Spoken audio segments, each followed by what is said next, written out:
नमस्कार विद्यार्थियों, साथियों और मेरे सम्मानीय वरिष्ठ नागरिकों। मैं हूं Rakesh Kumar Sharma, university gold medalist, और आप देख रहे हैं अपना फेवरेट चैनल मेडल स्कॉलर।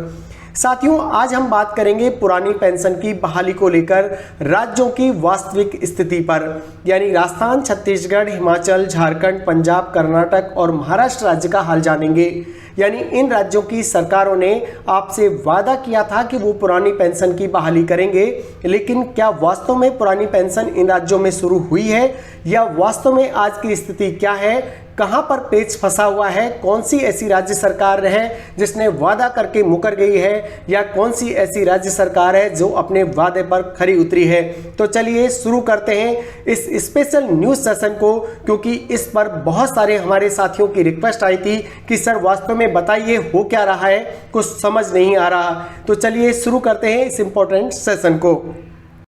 साथियों, पुरानी पेंशन योजना यानी ओपीएस बहाली को लेकर 2004 के बाद सेवा में आए लगभग 60 लाख कर्मचारी और अधिकारी आवाज उठा रहे हैं। पिछले 5 सालों में सत्ता में आई 6 राज्यों की गैर भाजपा सरकारों ने ओपीएस लागू करने का ऐलान किया।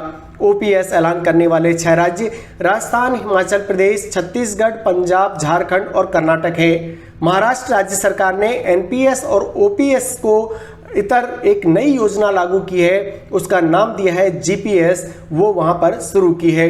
पुरानी पेंशन बहाली पर राज्यों की क्या है स्थिति, आज के सेशन में मैं बात करूंगा राजस्थान राज्य का हाल, साथ ही बताएंगे छत्तीसगढ़ का, हिमाचल प्रदेश का, झारखंड और पंजाब राज्य का हाल। चर्चा करेंगे कर्नाटक राज्य के हाल की और बात भी करेंगे महाराष्ट्र राज्य के ऊपर। अब वर्तमान की स्थिति में जहां पर ओपीएस लागू थी, इसमें छत्तीसगढ़ और राजस्थान में सरकारें बदल चुकी हैं। पहले यहां कांग्रेस की सरकारें थी, अब बीजेपी की सरकार आ चुकी है। कागजों में इन सभी राज्यों में पुरानी पेंशन लागू है, लेकिन वास्तविकता में पुरानी पेंशन का लाभ नहीं मिल रहा है। हिमाचल राज्य को छोड़ दिया जाए तो बाकी राज्यों में कर्मचारियों को पुरानी पेंशन नहीं मिल रही है। राजस्थान के कुछ कर्मचारियों को मिली है, कुछ को नहीं मिली। वहीं झारखंड में एनपीएस का अंशदान लौटाने की शर्त पर ही पुरानी पेंशन देने की बात की जा रही है। यानी सरकारें फिर से कर्मचारियों के साथ एक तरीके से भेदभाव और टाल मटोल का खेल खेल रही हैं। पंजाब ने तो अब तक केवल नोटिफिकेशन जारी किया है, वास्तविकता में इसे अभी तक लागू नहीं कर पाई है। वहां पर आम आदमी पार्टी की सरकार है जो कहती है कि हम जो कहते हैं वो करते हैं, लेकिन वहां पर भी सरकार अभी तक टाल मटोल कर रही है। पुरानी पेंशन लागू करने वाले राज्यों ने एनपीएस में जमा 2.5 लाख करोड़ रुपए केंद्र सरकार से वापस मांगे हैं, लेकिन केंद्र सरकार ने साफ कहा है कि पीएफआरडीए एक्ट में इसे वापस देने का प्रावधान नहीं है। यानी साथियों, सरकारों को पहले से पता था कि पीएफआरडीए एक्ट के अंदर जो पैसा जमा होता है वो वापस नहीं लौटाया जाता। तो किस वायदे को उन्होंने अपने सभी कर्मचारियों से किया था, कौन सा ऐसा उन्होंने घुट्टी पिलाई थी जब चुनाव जीतने के बाद सरकारें मुकर जाती हैं। यानी उन्हें पहले से पता होता है कि वादा करो और भूल जाओ की रणनीति पर ही कांग्रेस सरकार काम कर रही है। साथियों, अब मैं आपको विस्तार से बताता हूं एक एक राज्य का हाल कि कहां पर क्या हो रहा है। मेरे सम्मानीय वरिष्ठ नागरिकों, मैं बताता हूं सबसे पहले राजस्थान राज्य का हाल।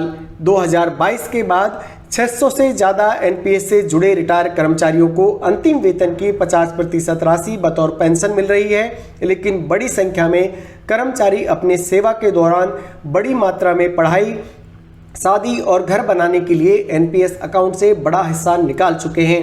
ऐसे में सरकार का कहना है यह पैसा लौटाने पर ही ओपीएस का लाभ दिया जाएगा। यानी आज की जो वास्तविक स्थिति है, यहाँ पर ओपीएस कागजों पर लागू है, लेकिन सबके लिए नहीं, कुछ को मिली है तो कुछ को नहीं। यानी पूरी तरह कंफ्यूजन की स्थिति है।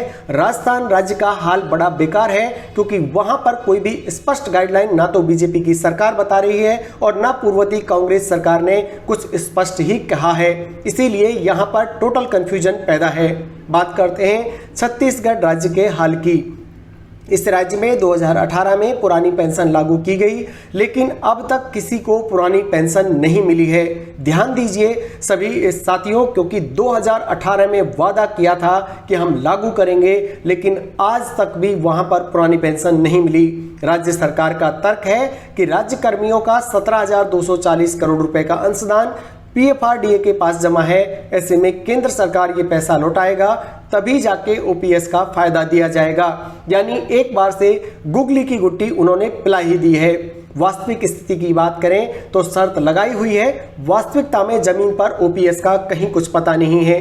बात करते हैं झारखंड राज्य की। इस राज्य की तत्कालीन मुख्यमंत्री हेमंत सोरेन ने 2022 के बाद रिटायर एनपीएस से जुड़े कर्मचारियों के सामने शर्त रखी कि एनपीएस में 2004 से जमा अंशदान लौटाएं, तभी ओपीएस के तहत पेंशन मिल सकेगी। फिर देखिए कैसा गजब का घोटाला कर रखा है सरकारों ने।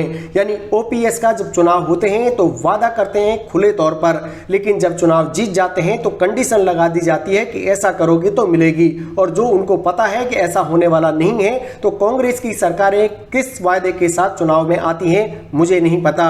यही कारण रहा होगा शायद कि अब सेंट्रल गवर्नमेंट के इलेक्शन में कांग्रेस ने इससे किनारा कर लिया है। अब वास्तविक स्थिति की बात करें तो झारखंड राज्य में अभी तक इसे लागू नहीं किया गया है।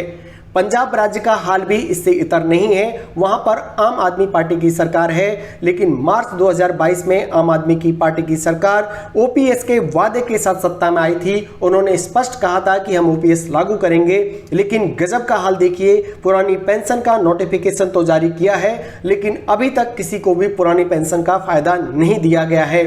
और वास्तविक स्थिति यह है साथियों कि पंजाब राज्य में भी अभी तक इसे लागू नहीं किया गया है। साथियों, बात करते हैं कर्नाटक राज्य के हाल की, जिसमें कांग्रेस की सरकार ने अभी हाल में चुनाव जो हुए थे उसमें स्पष्ट कहा था कि वो ओपीएस लागू करेंगे, और प्रचंड जीत के बाद कांग्रेस की पार्टी इस राज्य में सत्ता में आई है। और वापसी के बाद पुरानी पेंशन बहाली का वादा उसने अभी तक पूरा नहीं किया गया है। वास्तविक स्थिति यह है कि कर्नाटक राज्य में अभी तक नोटिफिकेशन भी जारी नहीं हुआ है, यानी कुछ पता नहीं है कि कांग्रेस की सरकार यहां पर इस पर कोई बयान भी नहीं दे रही है।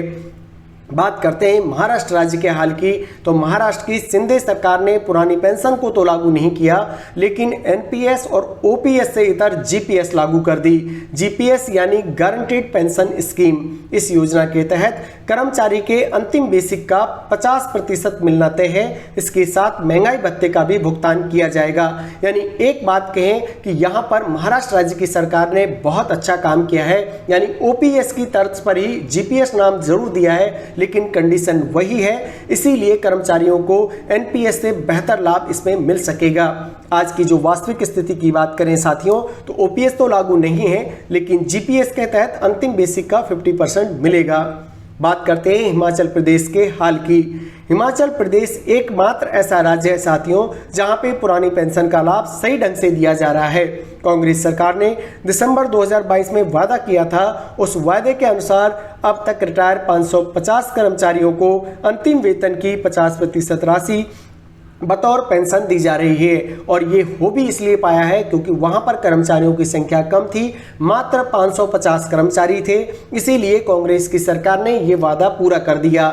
वास्तविकता में इसे यहां पर लागू कर दिया गया है और पुरानी पेंशन मिल रही है। अगर यहाँ कर्मचारियों की संख्या ज्यादा होती तो यकीन मानिए अन्य राज्यों की तरह ही इस राज्य का भी हाल यही होता।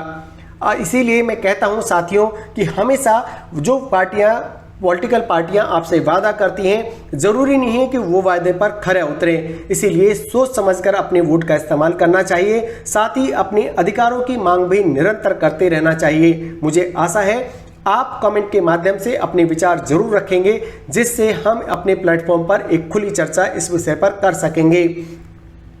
साथियों, जो साथी आज हमसे पहली बार जुड़े हैं वो हमारे विचारों से अवगत हो चुके होंगे। अगर उन्हें हमारा चैनल पसंद आता है तो हमसे जुड़ सकते हैं। इसी तरह की बेबाक बातें हमारे चैनल पर की जाती हैं, जहां पर हम सरकार को घेरते भी हैं और अगर सरकार अच्छा काम करती है तो प्रशंसा भी करते हैं। मिलते हैं इसी तरह की गर्मा गर्म बहस में, जिसमें किसी नए मुद्दे पर हम बात करेंगे।